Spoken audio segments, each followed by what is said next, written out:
بذكر الله ترتاح القلوب وتنزاح المتاعب والكروب.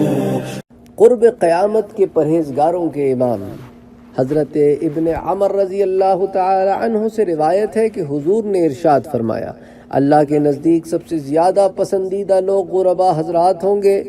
عرض کیا گیا غربا کون لوگ ہیں؟ فرمایا کہ وہ لوگ جو اپنے دین کو بچانے کے لیے دنیا کے فتنوں سے چھپتے اور کسی محفوظ مقام کی تلاش میں رہے ہوں گے. تو غربا وہ نہیں ہیں جو ہم اور آپ جن کو غریب کہتے ہیں اردو میں، جن کے پاس مال نہیں ہے، نہ. تو جو حضور نے کہا نا وہ جو غربا ہے، وہ غربا کون ہے؟ وہ جو اپنا دین بچاتے ہیں، وہ ایسا کوئی کام نہیں کرتے جس سے اللہ اور اس کا رسول ناراض ہوں، جو فتنوں سے بچتے ہیں اور مقام تلاش کرتے ہیں ایسا جو فتنوں سے بچا لے.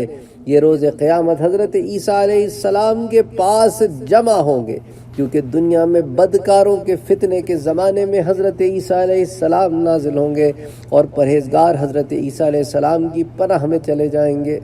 اللہ اکبر. اخرجہ عبداللہ ابن احمد فی زوائد الزہد، اس کو عبداللہ ابن احمد نے زوائد الزہد میں اس کا اخراج کیا ہے، اور اس کا ابو نعیم نے الحلیہ میں اس کا اخراج کیا ہے. بذكر الله ترتاح القلوب وتنزاح المتاعب والكروب.